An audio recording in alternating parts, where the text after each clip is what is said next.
السلام عليكم ورحمة الله وبركاته. الحمد لله الذي وحده، الصلاة والسلام على من لا نبي بعده وعلى آله وأصحابه أجمعين. أما بعد فقد قال الله عز وجل في شان حبيبه تعظيما له وتوقيرا: إن الله وملائكته يصلون على النبي يا أيها الذين آمنوا صلوا عليه وسلموا تسليما. صلى الله على سيدنا محمد وآله وصحبه. صلى الله على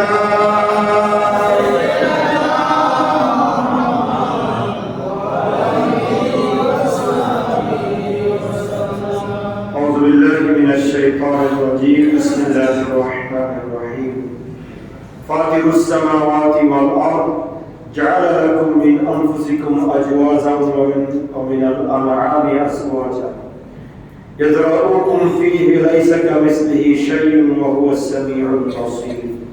صدق الله مولانا العظيم وبلغنا رسوله النبي الأمين ونحن على ذلك لمن الشاهدين والشاكرين والحمد لله رب العالمين.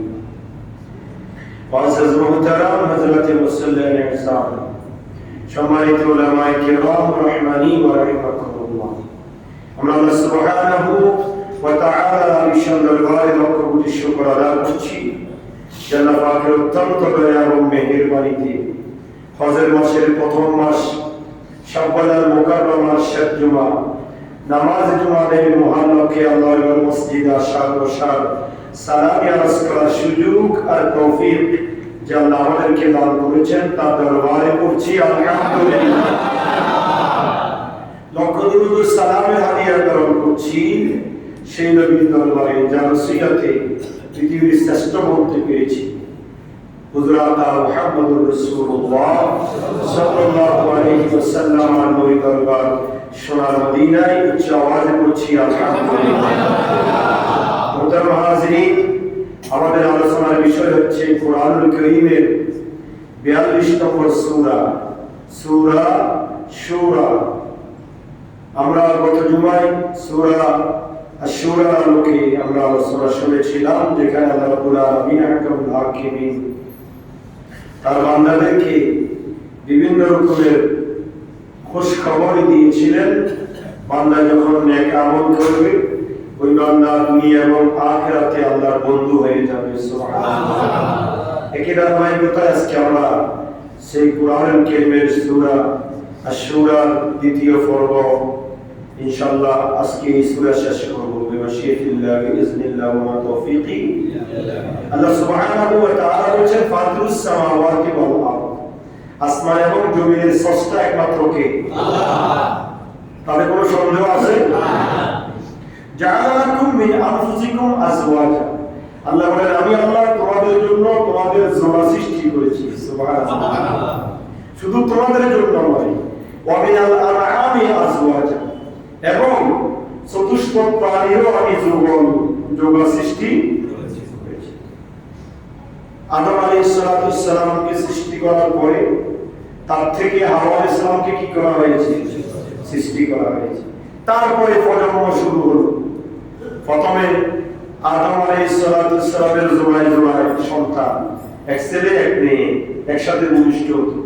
1 বছর পরে আবার এক ছেলে এক মেয়ে, এভাবে 39 জন হয়েছে। সুবহানাল্লাহ। কয়জন? তারপরে তার শরীয়তে আবার বাইরে বলে বিবাহ কি ছিল? জায়েজ। সময়ের তাগিদে আল্লাহ শরীয়তকে মানুষের অনুকূলে করে দেন। সুবহানাল্লাহ। তখনকার শরীয়তে যদি বাইরে বলে বিবাহ জায়েজ না থাকতো তাহলে বংশ পরম্পরা থাকতো না। সুবহানাল্লাহ। বিয়ে শাদী হতো না, ছেলে মেয়ে হওয়ার কোনো সুযোগ নাই। এই জন্য আল্লাহ তখনকার শরীয়তে এটা কি করে দিয়েছেন? জায়েজ করে দিয়েছেন, পরবর্তীতে হারাম করে দিয়েছেন। সুবহানাল্লাহ। তারপর আল্লাহ বলেন ইয়াজরাউকুম ফীহি, আমি আল্লাহ রাব্বুল আলামিন হাকামুল হাকিমিন, এভাবেই তোমাদের বংশ বিস্তার করি। সুবহানাল্লাহ। জোড়ার মাধ্যমে, যুগলের মাধ্যমে, স্বামী স্ত্রীর মধ্য দিয়ে আল্লাহ বংশ বিস্তার করেন। লাইসা কামিসলিহি শাই, আল্লাহ বলছেন আমি আল্লাহর মতো পৃথিবীর জন্য আরেকজন কথা বলেন না, আছে নাকি? ওয়াহুয়াস সামিউল বাসীর, আল্লাহ বলছেন আমি হচ্ছি সর্বদ্রষ্টা এবং সর্বশ্রোতা। সুবহানাল্লাহ। আল্লাহ সবকিছু দেখেন, সবকিছু শুনেন। যিনি সবকিছু দেখেন এবং সবকিছু শুনেন তিনি কে? আল্লাহ। দেখেন আল্লাহ যারা সৃষ্টি করেছেন, আমরা ছেলে বয়স হয়ে গিয়েছে কিন্তু আমরা ছেলেকে বিবাহ করাইতে পারি না, করাই না। ওই নিজের পায়ে দাঁড়ো, তো নিজের পায়ে দাঁড়াইতে দাঁড়াইতে ওইদিকে 2-4টা মেয়েকে নষ্ট করে ফেলতেছে, 2-4 জনের সাথে সম্পর্ক জড়াই ফেলতেছে। কিসের তাড়নায়? যৌবনের তাড়নায়। যৌবনটাও আল্লাহর নিয়ামত, আল্লাহর দেওয়া নিয়ামত। আল্লাহ বলেন বান্দা তোমাদের যৌবন সৃষ্টি করেছি শুধু মানুষের নয়, চতুষ্পদ প্রাণী সবকিছু যৌবন সৃষ্টি করে আমি আল্লাহ তোমাদেরকে বলেছি তোমাদের মাধ্যমে বংশ বিস্তার হবে, তোমরা বংশ বিস্তার করো। সুবহানাল্লাহ। এই জন্য আমাদের সমাজে আমাদের যুবকেরা বিবাহ শাদী করে প্রথম 2-4 বছর ছেলে সন্তানের দ্বারা কাছেও যায় না, মনে করে যে এটা একটা আনন্দ ফুর্তির বয়স, সময় আমরা ব্যয় করব, কিন্তু এটা আল্লাহর কাছে কি নয়? পছন্দ নয়। আল্লাহ দেন বান্দাকে, আপনি সেটাকে পালন করবেন, এটাকে শরীয়তে নিষেধ করে দেওয়া হয়েছে। যাই হোক, এই বিষয়ে আরেকদিন অন্য ছাত্রদের বলবো ইনশাআল্লাহ। তার পরবর্তী আয়াতে আল্লাহ রাব্বুল আলামিন বলেছেন বান্দা তোমাদের যৌবন সৃষ্টি করেছি তার জন্য তোমাদের সন্তান ভূমিষ্ঠ হবে, বংশ বিস্তার হবে। তোমরা এটাকে ভয় করে রিজিকের দোহাই দিয়ে জন্ম নিয়ন্ত্রণ করে তোমরা বসে থাকিও না। আল্লাহু লাতীফুম বিইবাদিহি ইয়ারযুকু মান ইয়াশা ওয়া হুয়াল কাবিয়্যুল আযীজ। জোরে সুবহানাল্লাহ। আল্লাহ বলেন আল্লাহু লাতীফুম বিইবাদিহি, আল্লাহ তার বান্দাদের প্রতি স্নেহশীল দয়ালু। সুবহানাল্লাহ। ইয়ারযুকু মান ইয়াশা, তিনি যাকে ইচ্ছা করেন তাকে রিজিক দান করেন। সুবহানাল্লাহ। ওয়া হুয়াল কাবিয়্যুল আযীজ, প্রবল পরাক্রমশালী শক্তির একমাত্র মালিক কে? আল্লাহ। এই জন্য আমরা অনেকে ছেলে একটা নিয়ে বসে থাকি, ছেলে মেয়ে 2টা হলে বাস তারা মানে বিশেষ কেন? ওই আব্বার কান্নায় খাবার কম। এই জন্য আল্লাহ আমাদেরকে শিক্ষা দিচ্ছেন সূরা শুরার মধ্যে কথা বলেছেন জোড়া সৃষ্টি করেছি বিবাহ করো। জোড়া কেন সৃষ্টি করেছে? বিবাহ করার জন্য। তারপরে বলেছেন বান্দা বিবাহ করে তারা আমাকে দিও না, বসে থাকিও না, রিজিক আমার জিম্মায়। ওয়া হুয়াল কাবিয়্যুল আযীজ, পরাক্রমশালী একমাত্র রিজিকের মালিক আমি আল্লাহ। সুবহানাল্লাহ। বুঝতে কষ্ট হচ্ছে? রিজিকের মালিক কে? আল্লাহ। আল্লাহ সুবহানাহু ওয়া তাআলা বলেছেন মান কানা ইরিদু হারসাল আখিরাতি নাজিদ লাহু ফি হারসি, যে কেউ পরকালের সফলতা কামনা করে আমি আল্লাহ তাকে পরকালে সফল করি। সুবহানাল্লাহ বলেন। ওমান কানা ইরিদু হারসাদ দুনিয়া নুতিহি মিনহা, আর যারা দুনিয়াতে সফলতা চায় আমি আল্লাহ তাদেরকে দুনিয়াতে সফলতা দান করি। সুবহানাল্লাহ। কথাটা কি আপনি বুঝছেন? মান কানা ইরিদু হারসাল আখিরাতি নাজিদ লাহু ফি হারসি, যারা দুনিয়াতে বসে আখিরাত চায় আমি আল্লাহ তাদেরকে আখিরাত দিই। আর ওমান কানা ইউরিদু হারসাদ দুনিয়া নুতিহি মিনহা, আর যারা দুনিয়া চায় আমি আল্লাহ তাদেরকে দুনিয়া দিই। ওমা লাহু ফিল আখিরাতি মিন নাসিব, তবে বান্দা সাবধান, আখিরাত চাইলে আখিরাত পাবে, যদি শুধু দুনিয়া চাও দুনিয়ায় পাবে। ওমা লাহু ফিল আখিরাতি মিন নাসিব, আখিরাতে তোমাদের কোনো ইচ্ছা কোনো অংশ থাকবে না। জোরে বলুন নাউজুবিল্লাহ। আমরা তো মনে করি খাওয়া দাওয়া ফুর্তি করা দুনিয়ায় কষ্ট করা, গাড়ি বাড়ি নারী ধন সম্পদ যথেষ্ট আমরা মনে করি। আখিরাতে কিছু জোগাড় করতে হবে, আখিরাতের কিছু প্রয়োজন, সেটা আমরা অনেকেই বিলাসিতা মানব যারা তারা মনে করে না। এই জন্য আল্লাহ বলে দিচ্ছেন বান্দা, অন্য আয়াতের মধ্যে আছে বান্দা দুনিয়া চাইলে দুনিয়া দিব, আখিরাত চাইলে আখিরাত দিব, দুটোটা চাইলে দুটোটা দিব। আল্লাহু আকবার। আল্লাহ তো শিখিয়ে দিচ্ছেন। এখন আমরা কোনটা চাইবো? আমরা দুনিয়াও চাইবো আখিরাতও চাইবো। কথা বলেন ঠিক কি না? ফিদ দুনিয়া আখিরা ওয়া ফিল আখিরা রব্বানা আতিনা ফিদ দুনিয়া হাসানা ওয়া ফিল আখিরাতি হাসানা। আল্লাহ শিখিয়ে দিয়েছেন বান্দা তুমি দুনিয়ার কল্যাণ চাও, আখিরাতের কল্যাণ চাও, দুটোটা আমি আল্লাহ তোমাকে দিব। আল্লাহু আকবার। আমরা ঈমানদার মুসলমান, আমরা চাইবো দুনিয়া এবং আখিরাত। দুনিয়াতে কল্যাণ কি? দুনিয়াতে কল্যাণ এই আয়াতে পরিবার রব্বানা আতিনা ফিদ দুনিয়া হাসানা ওয়া ফিল আখিরাতি হাসানা তাফসীর মধ্যে বিশাল ব্যাখ্যা। দুনিয়ার হাসানা কি? দুনিয়ার হাসানা হচ্ছে রিজিক, দুনিয়ার হাসানা সুস্থতা, দুনিয়ার হাসানা নেক আমল, দুনিয়ার হাসানা নেক সন্তান। সুবহানাল্লাহ বলেন না? এগুলো দুনিয়ার হাসানা, দুনিয়ার সৌন্দর্য, দুনিয়ার শ্রেষ্ঠত্ব। ওয়াফিল আখিরাতি হাসানা, আর আখিরাতের সৌন্দর্য হচ্ছে পরকালের জন্য সামান তৈরি করা। সুবহানাল্লাহ। এই জন্য এই আয়াতে করিমার মধ্যে আল্লাহ বলছেন বান্দা তুমি যদি দুনিয়া চাও দুনিয়া দিব, আখিরাত চাইলে আখিরাত দিব। যদি শুধু দুনিয়া চাও তাহলে মনে রাখবে ওমা লাহু ফিল আখিরাতি মিন নাসিব, আখিরাতে তোমাদের কোনো অংশ থাকবে না। তাহলে আমরা চাই দুনিয়া এবং আখিরাত, তাহলে যাতে করে আমরা দুনিয়া এবং আখিরাত কামনা করলে দুনিয়াতে ইজ্জত সম্মান নেক আমল সুস্থতা নেক সন্তান এগুলো চাই, আর আখিরাতে আমরা জান্নাত চাই। সুবহানাল্লাহ। তারপরে আয়াতে করিমার মধ্যে আল্লাহ রাব্বুল আলামিন হাকামুল হাকিম বলেছেন তারা যালিমিনা মুশফিকিনা মিম্মা কাসাবু ওয়া হুয়া ওয়াকিউন বিহিম ওয়াল্লাযীনা আমানু ওয়া আমিলুস সালিহাতি ফি রাউদাতিল জান্নাতি লাহুম মা ইয়াশাউনা ইনদা রাব্বিহিম যালিকা হুয়াল ফাদলুল কাবীর। আল্লাহু আকবার। আল্লাহ বলেন ইয়া রাসূলুল্লাহ তারা যালিমিনা মুশফিকিনা মিম্মা কাসাবু ওয়া হুয়া ওয়াকিউন বিহিম, আপনি কাফেরদেরকে তাদের বিভিন্ন কর্মের মধ্যে ভীতি সন্ত্রস্ত দেখবেন। মুশফিকিন কাফেররা ভীতির মধ্যে থাকে, ভয়ের মধ্যে সময় অতিবাহিত করে।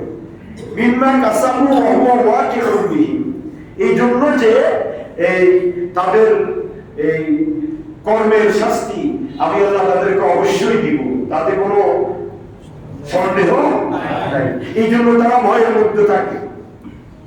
স্বাভাবিক, আল্লাহ তো মানুষকে আকল দিয়েছেন, কথা বুঝতেছেন? মানুষকে কি দিয়েছেন? আকল তো গরু ছাগল অন্য কাউকে, মানুষ গরু ছাগল হাঁস মুরগি দিয়েছেন মাথার জ্ঞান, আর মানুষকে দিয়েছেন আত্মার জ্ঞান। সুবহানাল্লাহ। এই জন্য আল্লাহ রাব্বুল আলামিন হাকামুল হাকিমিন আখিরাতে কাফের মুশরিক অন্যান্য ধর্মের লোকদেরকেও আল্লাহ ধরবেন যে তোমাদেরকে জ্ঞান দিয়েছিলাম, তোমাদেরকে বলছি স্রষ্টার সামনে মাথা নত করো, তুমি কেন সৃষ্টির সামনে মাথা নত করেছ? এই জবাব দিতে হবে কি হবে না? এই জন্য আল্লাহ বলেন ইয়া রাসূলুল্লাহ আপনি দেখবেন যে তারা যালিমিনা মুশরিকিনা মিম্মা কাসাবু ওয়া হুয়া ওয়াকিউন বিহি, যে কাফের মুশরিকরা পরকালে ভীতি সন্ত্রস্ত থাকবে, ভয়ের মধ্যে থাকবে যে আজকে তো আল্লাহ আমাদেরকে ফাতনা করবেন। আর ওয়াল্লাযীনা আমানু ওয়া আমিলুস সালিহাতি ফি রাউদাতিল জান্নাহ, আর জান্নাতে যারা নেক আমল করেছে ঈমান এনেছে, আপনার ঈমানদার উম্মতেরা, আমি আল্লাহর ঈমানদার মুমিন বান্দা বান্দীরা, তাদের জন্য আমি আল্লাহ জান্নাতের একবারে বিশাল সুউচ্চ মাকাম আমি আল্লাহ ঈমানদার মুসলমানদের জন্য প্রস্তুত করে রেখেছি। সুবহানাল্লাহ। তাহলে কাফের মুশরিকেরা অন্যান্য ধর্মের লোকেরা আখিরাতে ভয়ের মধ্যে থাকবে, আর ঈমানদারদের জন্য জান্নাতের বাগান খোলা থাকবে। সুবহানাল্লাহ। লাহুম মা ইয়াশাউনা ইনদা রাব্বিহিম। আল্লাহ বলেন, ইয়া রাসূলুল্লাহ, ইয়া হাবিবাল্লাহ, এই আপনি তাদেরকে জানিয়ে দেন যে জান্নাত তাদের জন্য আমি আল্লাহ প্রস্তুত করে রেখেছি। তারা জান্নাতের যে দরজা দিয়ে ইচ্ছা সেই দরজা দিয়ে প্রবেশ করতে পারবে। সুবহানাল্লাহ। যালিকা হুয়াল ফাদলুল কাবীর। আল্লাহ বলেন এটাই হচ্ছে ঈমানদার মুসলমানদের জন্য বড় ধরনের পুরস্কার। সুবহানাল্লাহ। এটা আমাদের জন্য পুরস্কার। কথা বলেন, আমাদের জন্য কি? আমাদের আল্লাহকে দেখি নাই, জান্নাত দেখি নাই, জাহান্নাম দেখি নাই, নবীকে দেখি নাই, শুধুমাত্র কোরআন এবং হাদিসের কথা বিশ্বাস করে আল্লাহ এবং রাসূলের গোলামির মধ্যে নিজের জীবন অতিবাহিত করি। আল্লাহ বলেন তাদের জন্য বড় পুরস্কার। সেটা হচ্ছে কি? কাফেররা পরকালে ভীতি সন্ত্রস্ত থাকবে আর ঈমানদাররা জান্নাতে থাকবে। শুধু জান্নাত নয়, যে দরজা দিয়ে ইচ্ছা সেই দরজা দিয়ে আমার বান্দারা জান্নাতে প্রবেশ করতে পারবে। সুবহানাল্লাহ। আল্লাহ রাব্বুল আলামিন হাকামুল হাকিমিন তার পরবর্তী আয়াতে পরিবারের মধ্যে বলেছেন, ওয়া হুয়াল্লাযী ইয়াকবালু তাওবাতা আন ইবাদিহি ওয়া ইয়াফু আনিস সাইয়্যাত ওয়া ইয়ালামু মা তাফআলুন। জোরে বলুন না সুবহানাল্লাহ। আল্লাহ বলেন, ওয়া হুয়াল্লাযী ইয়াকবালু তাওবা। ঈমানদার, দেখেন একটা আয়াতের সাথে আরেকটা সামঞ্জস্যতা। ঈমানদারের জন্য পরকালে জান্নাত এবং জান্নাতের সব দরজাগুলো ওপেন থাকবে। যে দরজা দিয়ে ইচ্ছা সেই দরজা দিয়ে প্রবেশ করবে। কিন্তু ঈমানদারের ভিতর গুনাহ আছে না? কথা বলেন না, গুনাহগার আছে না? আবার এমন গুনাহগার আছে যে গুনাহকে আমরা কবিরা গুনাহ বলি, বড় গুনাহ। কবিরা গুনাহ তওবা ছাড়া কি হয় না?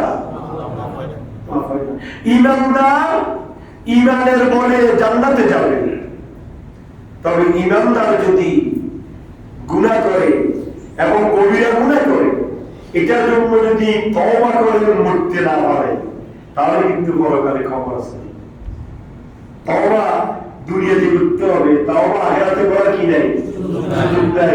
তওবা সুস্থতার অবস্থায় করতে হবে, তওবা মৃত্যুর বিছানায় পড়ে তওবা করার সুযোগ নাই। আমরা তো মনে করি এই উতুরিদানি হয়ে গিয়েছে, উতুর দিকে মাথা করে ফেলেছে, খাত থেকে নামাই ফেলেছে, ঘটনা কি নিয়ে নজর লাগছে না, কিন্তু তওবা করি না, এদের কথা বলার কোনো সুযোগ নাই, মুখ দিয়ে কথা বের হচ্ছে না, এটা হিম্মত নাই, ভালো হারামের কোনো অবস্থা নেই। ওই মুহূর্তে তওবা কবুল হবে না। এই জন্য তওবা করতে হবে। অপরাধ করেছেন, সাথে সাথে তওবা করে ফিরে আসতে হবে। আমি বড় ধরনের অপরাধ করেছি, আমি যদি এখন তওবা করে ফেলি, আমি কি জানি আমি আসরের ঘরে মারা যাবো? কথা বলেন না। কোন কারণে যদি আমি আসরের ঘরে মারা যাই, তাহলে আমার তওবা কি হয়ে গেল? কবুল হয়ে গেল। আর যদি ঘটনা করতে পারি, আরো হয়তো পরে ফিরে না, তাহলে একটু বলি, আরে এই কারণ তো ফিরে শুনবে আর কিনি শক্ত খারাই না, হ্যাঁ কিনি কাম বাকি নেই, আমি শেষ করি না, ওই সুযোগ কি আল্লাহ দিবে? আল্লাহ বলেন, বান্দা وهو الذي يقبل التوبة عن عباده يا رسول الله يا حبيب الله আমার বান্দাদের তওবা আল্লাহ রাব্বুল আলামিন হাকামুল হাকিমিন বলেন, আমি আমার বান্দাদের তওবা কবুল করব এবং ওয়ায়াফু আনিস সাইয়্যাত, তাদের অপরাধগুলো আমি আল্লাহ মাফ করে দিব। সুবহানাল্লাহ। কিন্তু একটা মাত্র শর্ত, কান্না করলে বাচ্চায় দুধ পায়। কথা বলেন না। কান্না করলে মা দূরে গিয়ে তাকে খাবারের ব্যবস্থা করে, আর যদি না কাঁদে আমি বসাবে তার ইন্দিনি দুধ খাওয়া ইন্দিনি, ঠিক না? আমরা জানি কি জানি না, আমাদের সচরাচর প্রত্যেকের ঘরের নিয়ম। আল্লাহ বলেন, বান্দা তুমি যদি কান্না করার মতো কান্না করতে পারো, আমি আল্লাহ তোমার আগের পরে সবগুলো মাফ করে দিব। তুমি যা কিছু করো সবকিছু সম্পর্কে আমি আল্লাহ খবর রাখি। সুবহানাল্লাহ। ويستجيب الذين آمنوا وعملوا الصالحات ويزيدهم من فضله والكافرون لهم عذاب شديد। আল্লাহ বলেন, আমি আল্লাহ ওয়াস্তাজিবুল্লাযীনা আমানু ওয়া আমিলুস সালিহাত, আমি আল্লাহ মুমিন ও সৎকর্মশীলদের কথা শুনি। সুবহানাল্লাহ। মুমিন এবং ঈমানদাররা আমাকে ডাকলে আমি আল্লাহর সাথে সাথে জবাব দিই। সুবহানাল্লাহ। ওয়া ইয়াজিদুহুম মিন ফাদলি, আর আমি আল্লাহ রাব্বুল আলামিন তার প্রতি অনুগ্রহ বাড়াই দিই। সুবহানাল্লাহ। আমি আর মাঝে মধ্যে বলি না, আমাদের দুনিয়ার রীতি হচ্ছে দুনিয়ার মানুষ চাইলে নারাজ হয়, একবার দুইবার তিনবার, কথা বলেন না, কিন্তু আল্লাহ না চাইলে কি হয়? নারাজ হয়। দুনিয়ার মানুষ চাইলে নারাজ হয়, আল্লাহ না চাইলে নারাজ হয়। এজন্য আল্লাহ বলেন, ইয়া রাসূলুল্লাহ, ইয়া হাবিবাল্লাহ, আপনার উম্মতদেরকে বলে দেন, ওয়াস্তাজিবুল্লাযীনা আমানু ওয়া আমিলুস সালিহাত, আমার বান্দাদের মধ্যে যারা ঈমানদার সৎকর্মশীল, আমি আল্লাহ তাদের দোয়া শুনি এবং ওয়ায়াজিদুহুম মিন ফাদলি, আমি আল্লাহ তারা যদি চায় তাদের মর্যাদা আমি আল্লাহ বাড়াই দিই। সুবহানাল্লাহ। ওয়াল কাফিরুনা লাহুম আযাবুশ শাদীদ, আর যারা কাফের তাদের জন্য কঠিন শাস্তি আমি আল্লাহ মজবুত করে রেখেছি। ওয়ালাউ বাসাতাল্লাহু রিজকা লিইবাদিহি লাবাগাউ ফিল আরদি ওয়ালাকিন ইউনাজ্জিলু বিকদরি মা ইয়াশা ইন্নাহু বিইবাদিহি খাবীরুন বাসীর। সুবহানাল্লাহ। আল্লাহ বলেন, ইয়া রাসূলুল্লাহ, ওয়ালাউ বাসাতাল্লাহু রিজকা লিইবাদিহি, যদি আল্লাহ তার বান্দা সকল বান্দাদেরকে আল্লাহ যদি প্রচুর রিজিক দিতেন, খেয়াল করেন, ওয়ালাউ বাসাতাল্লাহু রিজকা লিইবাদিহি লাবাগাউ ফিল আরদ, যদি আল্লাহ তার সব বান্দাদেরকে সমহারে রিজিক দিতেন, মানে গরিব বলতে কেউ নাই, সবাই ধনবান বিত্তবান গাড়ি বাড়ির মালিক, এরকম যদি হতো, আল্লাহ বলেন লাবাগাউ ফিল আরদি ওয়ালাকিন ইউনাজ্জিলু বিকদরি মা ইয়াশা, তাহলে পৃথিবীতে বিপর্যয় সৃষ্টি হতো। পৃথিবীতে কি সৃষ্টি হতো? বিপর্যয় সৃষ্টি হতো। কেননা আমি আল্লাহ রাব্বুল আলামিন হাকামুল হাকিমিন, ওয়ালাকিন ইউনাজ্জিলু বিকদরি মা ইয়াশা, কিন্তু আমি আল্লাহ যা প্রয়োজন তা ওই বান্দাকে দিয়েছি। কেন? ইন্নাহু বিইবাদিহি খাবীরুন বাসীর, আমি আল্লাহ সব বান্দার অবস্থা জানি। আমি আল্লাহ, দেখেন আমাদের সমাজে আপনি দেখেন, যারা অগাধ সম্পত্তির মালিক, কয়েক ক্যাটাগরির লোক আছে, গাড়ি আছে, বাড়ি আছে, বিশাল মিল কারখানা আছে, টাকা পয়সার অভাব নাই, তাদের মধ্যে দুই প্রকৃতি দেখবেন। এক প্রকৃতি হচ্ছে সারাক্ষণ নমনীয় এবং নামাজ করা ইবাদত বন্দেগীতে নিমজ্জিত, ঠিক না? আবার আরেক প্রকৃতির দেখবেন, টাকা আছে, গাড়ি বাড়ি সবকিছু আছে, কিন্তু নমনীয়তা নাই, নামাজ কলমা নাই, হালাল হারাম নাই, নারী অপকর্ম মদ জুয়া সেগুলি নিয়ে সারাক্ষণ ব্যস্ত, আছে না নাই? এই জন্য আল্লাহ বলেন, আমি আল্লাহ রিজিক সবাইকে সমভাবে দিই নাই, আমি আল্লাহ দিয়ে দেখি, আবার নিয়ে দেখি, বান্দাকে বিভিন্ন ভাবে পরীক্ষা করি। বান্দা ওয়ালাকিন ইউনাজ্জিলু বিকদরি মা ইয়াশা, আমি আল্লাহ রাব্বুল আলামিন হাকামুল হাকিমিন, যা প্রয়োজন তা বান্দার প্রতি আমি আল্লাহ নাযিল করি। কেন? ইন্নাহু বিইবাদিহি খাবীরুন বাসীর, কেন আমি আল্লাহ বান্দার সব অবস্থা দেখি, সব বিষয় সম্পর্কে খবর রাখি। সুবহানাল্লাহ। এই জন্য আল্লাহকে ডাকতে হবে, সম্পদ থাকুক আর না থাকুক। আমার আরেকটা কথা আছে, মানুষ অভাবে থাকলে আল্লাহকে ডাকে, ঠিক না?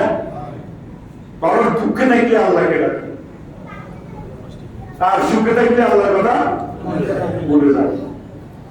সুখে থাকলে ও বুঝে গিয়ে একটা কথা আছে না, ও বিভিন্ন কাজে তার মাথা ঘুরে, করে বুঝুন যে আছে কোনো সমস্যা নেই, আর অভাবে থাকলে ঠিক আছে কিন্তু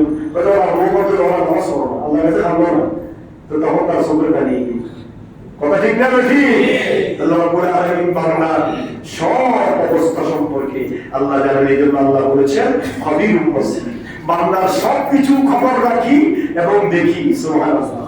সবকিছু তিনি খবর রাখেন, সবকিছু তিনি দেখেন, তিনি কে? আল্লাহ। আল্লাহ রাব্বুল আলামিন হাকামুল হাকিমিন তারপরে বলেছেন, ফামা উতিতুম মিন শাইইন ফামাতাউল হায়াতুদ দুনিয়া অতএব তোমাদেরকে যা দেওয়া হয়েছে তা পার্থিব জীবনের ভোগ মাত্র। এই যে ধন সম্পদ যত কিছু আছে এগুলো পার্থিব জীবনে, কথা বলেন না। আখিরাতে কি ওদের কোনো কাজ আছে? আখিরাতে কোনো কাজ নাই। ওমা ইনদাল্লাহি খায়রুন ওয়া আবকা, আল্লাহ বলেন আল্লাহর কাছে যা রয়েছে তা উৎকৃষ্ট এবং স্থায়ী। তা আল্লাহর কাছে আমাদের কি রয়েছে বলেন দেখি? আল্লাহর কাছে আমাদের নেক আমলগুলো রয়েছে, কথা বলেন না, ঠিক কি না? নামাজ, রোজা, হজ, যাকাত, তাসবিহ, তাহলিল, ইবাদত, বন্দেগী, দাওয়াত, সদকা, আমরা যেগুলো করি যদি আল্লাহর ওয়াস্তে করি, আল্লাহর সন্তুষ্টির জন্য করি, তাহলে এগুলো কার কাছে জমা? আল্লাহর কাছে জমা। আল্লাহ বলেন খায়রুন ওয়া আবকা, আমি আল্লাহ রাব্বুল আলামিনের কাছে উৎকৃষ্ট এবং স্থায়ী, তোমরা যা করো তা আমি আল্লাহর কাছে জমা রয়েছে। লিল্লাযিনা আমানু ওয়া আলা রাব্বিহিম ইয়াতাওয়াক্কালুন, তবে বান্দা বিশ্বাস স্থাপন করতে হবে এবং আমি আল্লাহর উপর একমাত্র ভরসা করতে হবে। সুবহানাল্লাহ। ভরসা কার উপর? আল্লাহর উপর। ভরসা কার উপর? আল্লাহর উপর ভরসা যদি বান্দা করে, আল্লাহ রাব্বুল আলামিন বলেন তাকে আমি আল্লাহ দুনিয়া এবং আখিরাতে নিয়ামত দান করি। সুবহানাল্লাহ। তার পরবর্তী আয়াতে বলেছেন লিল্লাহি মুলকুস সামাওয়াতি ওয়াল আরদ। এই সূরার ভিতরে এই আয়াত বারবার এসেছে। একটু ঘুরে বলেছেন ফাতিরিস সামাওয়াতি ওয়াল আরদ, আসমান জমিনের মালিক কে? আল্লাহ। আবার বলেছেন লিল্লাহি মুলকুস সামাওয়াতি ওয়াল আরদ, আসমান এবং জমিনের রাজত্ব কার? আল্লাহ। সুবহানাল্লাহ। কাউকে আল্লাহ রাজত্বের ক্ষমতা দেন নাই। ফিরআউন বলেছিল আনা রাব্বুকুমুল আ'লা, আমি তোমাদের বড় খোদা। নাউযুবিল্লাহ, আমি তোমাদের কি খোদা? তখন আল্লাহ রাব্বুল আলামিন ফিরআউনকে কোথায় বলেছে? নীল নদে ডুবে দেখাইছে বড় খোদা তুমি না আমি। আল্লাহু আকবার।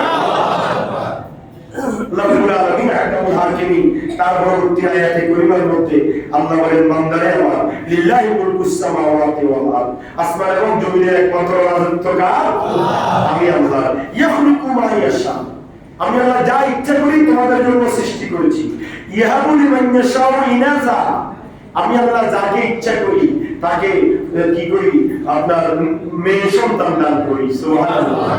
ওয়া ইয়াহাবু লিমান ইয়াশাউ যুকুরা, আর যাকে ইচ্ছা করি তাকে ছেলে দান করি। সুবহানাল্লাহ। আমরা তো মেয়ে হইলে ছেলে কালো বলি ফেলি। জাহিলিয়াত যুগের, জাহিলিয়াতের যুগের, অজ্ঞতার যুগের, বর্বরতার যুগের আদর্শ কাজ কারবার, কৃষ্টি কালচার আমাদের মুসলমানের মধ্যে আছে। আল্লাহ যার প্রতি খুশি হন তাকে মেয়ে দান করেন। সুবহানাল্লাহ বলবেন না? আবার অনেকে রাগ করবেন বলে আর তো মেয়ে বড় আর প্রতি আল্লাহ খুশি নেই, কিন্তু আল্লাহ রাব্বুল আলামিন মেয়ের গুরুত্ব বুঝাতে চেয়েছেন। আল্লাহ রাসূলও বলেছেন আমি হচ্ছি মেয়ের বাবা। সুবহানাল্লাহ বলেন না? আল্লাহ রাসূল কি বলেছে? তোমরা মেয়েদেরকে অবজ্ঞা করিও না, মেয়ে হলে নারাজ হইও না, আমি মুহাম্মদ সাল্লাল্লাহু আলাইহি ওয়াসাল্লাম মেয়ের বাবা। সুবহানাল্লাহ। আল্লাহ রাসূলের ছেলে হয়েছিলেন, অল্প বয়সে কি হয়েছে? সবগুলো নিয়ে গিয়েছেন। আল্লাহ রাসূলের বংশের পরিক্রমা মা ফাতেমাকে দিয়ে। সুবহানাল্লাহ। যাই হোক, আল্লাহ বলেছেন যাকে ইচ্ছা করি মেয়ে দান করি, যাকে ইচ্ছা করি কি দান করি? ছেলে দান করি। আও ইউযাব্বিজুহুম যুকরানাও ওয়া ইনাসা, অথবা আমি আল্লাহ যাকে ইচ্ছা করি ছেলেও দিই মেয়েও দিই। সুবহানাল্লাহ। ওয়া ইয়াজআলু মান ইয়াশাউ আকিমা ইন্নাহু আলিমুন কাদির, আল্লাহ বলেন আমি আল্লাহ সব বিষয়ে ক্ষমতাধর, শক্তিশালী। সুবহানাল্লাহ। আল্লাহ রাব্বুল আলামিন আহকামুল হাকিমিন বান্দার জন্য সমস্ত নিয়ামত রেখে দিয়েছেন। আল্লাহ বলেন নিশ্চয় আমি আল্লাহ রাব্বুল আলামিন সব বিষয়ে ক্ষমতা রাখি। আমি আল্লাহ কাউকে বান্দা বানিয়েছি, ছেলে সন্তান হচ্ছে না, আছে না? আল্লাহ কি বলতেছেন? ওয়া ইয়াজআলু মান ইয়াশাউ আকিমা, স্বামী স্ত্রী সুঠামদের অধিকারী, কিন্তু তারা বন্ধ, তাদের ছেলে হচ্ছে না, মেয়েও হচ্ছে না, কিছু নাই। ডাক্তার শেষ করে ফেলেছে পুরো দুনিয়ায়, কিন্তু ছেলে মেয়ের চেহারা দেখতেছে না। আল্লাহ বলে ওইটুকু আমি আল্লাহর ক্ষমতায়। সুবহানাল্লাহ। ওটা কার কাছে? আমি আল্লাহর কাছে, আমি আল্লাহর জিম্মাতে। সুতরাং ওটা আমাদেরকে মাথায় রাখতে হবে, সবকিছুর ক্ষমতা একমাত্র কার কাছে?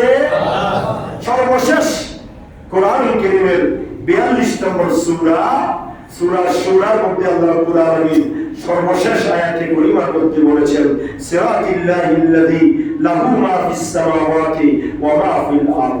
আল্লাহর নবমণ্ডল এবং ভূমণ্ডলে যা কিছু আছে সব তারই পথে। কার পথে? আল্লাহ। ওয়া কুল্লুন ফি ফালাকিন ইয়াসবাহুন। কোন সূরা? সূরা ইয়াসিন। সূরা ইয়াসিনের মধ্যে আল্লাহ বলেছেন ওয়া কুল্লুন ফি ফালাকিন ইয়াসবাহুন। আকাশে গ্রহ নক্ষত্র উপগ্রহ আছে না নাই? চন্দ্র সূর্য সব আল্লাহ সৃষ্টি করে দিয়েছেন এবং তার নির্দিষ্ট গতি দিয়েছেন।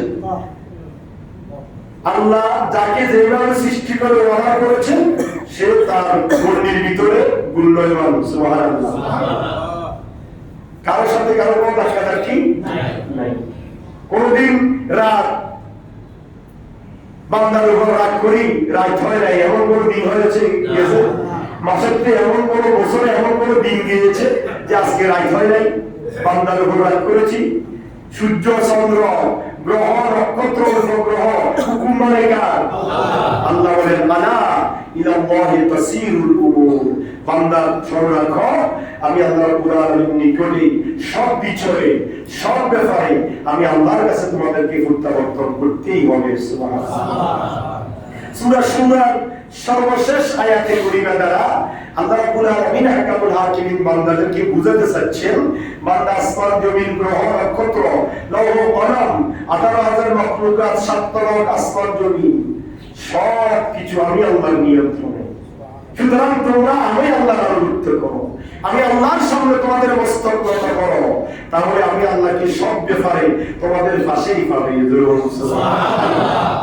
সুতরাং কোরআনুল কারীমের 42 নম্বর সূরা সূরা শুরার আলোকে আমরা গত জুমায় এবং আজকের এই জুমায় যা আলোচনা শুনলাম আমরা এতটুকু বুঝতে পারলাম যে আসমান জমিন গ্রহ নক্ষত্র সবকিছু আল্লাহ বান্দার জন্যই সৃষ্টি করেছে। কার জন্য? আর বান্দা যদি আল্লাহর কাছে চায় আল্লাহ বান্দার প্রতি কি হন না? নারাজ হন না। ছেলে মেয়ে দেওয়ালা কে? আল্লাহ। এই গত কয়েকদিন গত সপ্তাহে একটা ঘটনা, স্ত্রীকে তালাক দিয়ে ফেলেছে, আমার কাছে আসছে সমাধানের জন্য। গত রাত্রে একটা আছে, গত রাত্রে আশেপাশে থাকে। পরশুদিন আমার কাছে আসছে, ওই এখানে আছে ওরা। পরশুদিন আমার কাছে আসছে, স্বামী তার স্ত্রীকে তালাক দিয়েছে। ছোট ছোট ছোট দুটা বাচ্চা, স্ত্রী বয়স 25 বছর, স্বামীর বয়স 30 বছর। এখন তালাক দিয়ে বলতো মাথা গরম হয়ে গিয়ে তো কেন করে। আমি বললাম শুনছে কে, জানে কে? ভাই বোন পরিবার উত্তর সবাই জানে। আমি বললাম তাহলে আর কোনো সুযোগ নেই। কোরআনে স্পষ্ট বলে দিয়েছে হাত্তা তানকিহা যাওজান গায়রা। তালাকের ক্ষেত্রে ন্যূনতম করে কি কেউ তালাক দেবে? স্বামী স্ত্রীর আনন্দময় গৌরবময় মুহূর্তের ভিতরে কি স্বামী স্ত্রীকে তালাক দেবে? তালাক তো হয় রাগান্বিত মাথায়, তালাক হয় সমস্যার মধ্যে। আল্লাহর কাছে হালালের মধ্যে সবচেয়ে নিকৃষ্ট হালাল হচ্ছে স্বামী স্ত্রী তালাক দেওয়া। নিকৃষ্ট হালাল। একটা স্বামী যদি তার স্ত্রীকে তালাক দেয় আল্লাহর আরশ কাঁপে ওঠে। আল্লাহু আকবার। কয়জন মাথা গরম আছে তো কি হইতে তাহলে একসাথে 3 তালাক দিছে। অবশ্য তালাক তো হয়ে গিয়েছে। তালাকের ক্ষেত্রে একসাথে 3 তালাক কোনো অবস্থাতে ফিরে আসার কোনো সুযোগ নেই। যদি আপনি 1 তালাক দেন সুযোগ আছে, 2 তালাক দিলেন সুযোগ আছে, 1 তালাক দিলেন ধমক দিলেন সে ভয় পাবে বাজে আমার 1 তালাক দিয়ে দিয়েছি। আর বাকি কয় তালাক? একটা স্ত্রী তার কাছে 3 তালাকের মালিক। কোন কারণে 1 তালাক দিয়ে ফেলেছে সে ভয়ের ভিতরে থাকবে, ইদ্যত পালন করতে হবে না, কোনো সমস্যা নেই, ভয়ের ভিতরে থাকবে। আর বাকি কয় তালাক? যদি পরিবর্তন হয়ে ফিরে আসে তাহলে 6 মাস 1 বছর পরে ওই তালাকটা রুজু হয়ে যাবে, স্বামী স্ত্রী সুন্দর সংসার করবে। কোনো কারণে মানতেছে না, 3-4 মাস পরে আরেক তালাক দিল, আর বাকি কয় তালাক? 1 তালাক। দেখতেছে তারপরেও ফিরে আসতেছে না, সর্বশেষ 3 তালাক। বাংলাদেশি আইনে 3 মাসে 3 তালাক, ওটা বাংলাদেশের আইন, এটা শরীয়ত নয়। কিন্তু শরীয়তের আইন হচ্ছে আপনি 1 তালাক দিবেন ভয়ের ভিতরে রাখবেন, সে আর আপনার কাছে 2 তালাকের মালিক। আরেক তালাক দিবেন, আরেক তালাকের মনে সর্বশেষ যদি সম্পর্ক বিচ্ছিন্ন করতে চান 3 তালাকে বায়না দিয়ে শেষ। আর যদি এটাই আপনি 3 তালাক প্রয়োগ করেন সাথে সাথে আপনার জন্য শেষ, তার ছায়াও আপনি দেখতে পাবেন না। পরশুদিন আমার কাছে আসলো, আমি তো ছোট হুজুর, কালকে আসি বলতেছে কার কাছে গেছে, সে বলছে 20,000 টাকা দিলে আমি তোমাকে বৈধ করে দিব। নাউজুবিল্লাহ বাড়িতে 20,000 টাকায় সে বৈধ করে দিবে। এবার আমার কাছে নিয়ে আসি, আমার সাথে ফোন করাই দিও, আমি জিজ্ঞাসা করবো কোন শরীয়তে কোন ফেকায় কিতাবে, হ্যাঁ, এবং কিতাব তালাকের বুখারী এবং মুসলিম শরীফের কোন কিতাবের ভিতর সে পেয়েছে 3 তালাক স্পষ্ট করে দেওয়ার পরেও এবং পরিবারের সবাই জেনে যাওয়ার পরেও সে 20,000 টাকার বিনিময়ে বৈধ করে দিবে, কোন সুযোগ নাই। সুতরাং আমাদেরকে এইগুলো কথাটা এই প্রসঙ্গে বলছিলাম, সে হচ্ছে না কয়েছে তালাক দিয়ে হবে, ঠিক আছে বন্ধা হয়েছে তালাক দিয়ে হবে। তুমি আল্লাহ বলছে না ছেলে দেওয়ার মালিক কে? আল্লাহ। মেয়ে দেওয়ার মালিক কে? আল্লাহ। তালাক দেওয়ার কোনো সুযোগ নেই। আপনার যদি শারীরিক সামর্থ্য থাকে, আপনার যদি আর্থিক সামর্থ্য থাকে, আপনি ওই স্ত্রীকে বুঝে শুনে আরেকটা বিবাহ করেন। শরীয়তে সেটাকে কি করে দেওয়া হয়েছে? জায়েজ করে। কেন? আমার ছেলে সন্তান প্রয়োজন, আমার বংশ পরাক্রমার প্রয়োজন, ধন সম্পদ হেফাজতের প্রয়োজন, সুতরাং আমি আর তোমার অনুমতি ক্রমে আরেকটা বিয়ে করি, তাহলে ওখান থেকে ছেলে সন্তান হবে, তোমার সংসার ঠিক থাকবে। এটাই হচ্ছে শরীয়ত। সুতরাং এই সূরার মাধ্যমে আমরা জানতে পারলাম তার ছেলে দেওয়ার মালিক আল্লাহ, মেয়ে দেওয়ার মালিক আল্লাহ, ছেলে মেয়ে দৌড়া দেওয়ার মালিক আল্লাহ, ছেলে মেয়ে না দেওয়ার মালিক কে? আল্লাহ। ইমানদার মুসলমান যদি হয়ে থাকো তাহলে আল্লাহর সেই ফয়সালার উপরে তোমাকে কি করতে হবে? অটল থাকতে। এই সূরার আলোকে আমরা যা শুনেছি, আল্লাহ আমাকে এবং সবাইকে আমল করার তৌফিক দান করুন, আমিন। আপনারা ইতিপূর্বে যথেষ্ট মডার্নতা দেখিয়েছেন, যারা তারা অনেক টাকা আপনারা দিয়েছেন। 3 তালায় আমাদের কিছু জানালার কাজ হয়েছে, অনেকেই জানালা 9,500 11,500 টাকা করে করে দিয়েছেন। একজন ব্যক্তি প্রায় এই কয়েকটা জানালা দিয়েছে, 4-5টা 3-4টা জানালা দিয়েছে এবং প্রায় 40-45,000 টাকা খরচ করেছে। উনি নাম প্রকাশে অনিচ্ছুক। আল্লাহ আপনাকে আল্লাহ হেফাজত করুন, আমরা তার জন্য দোয়া করবো। আমাদের আর 3টে জানালা বাকি, আপনারা উলিমলি যদি কেউ দিতে পারেন, আমাদের সভাপতি মহোদয় আছেন, সেক্রেটারি আছেন, সহসভাপতি আছেন, ওনাদের সাথে যোগাযোগ করবেন। আমাদের বর্ষার দিন আসতেছে, যাতে করে 3টে জানালা হবে, আমাদের 3 তালা পরিপূর্ণ থাকবে। আল্লাহ সবাইকে কবুল করুক, আমিন।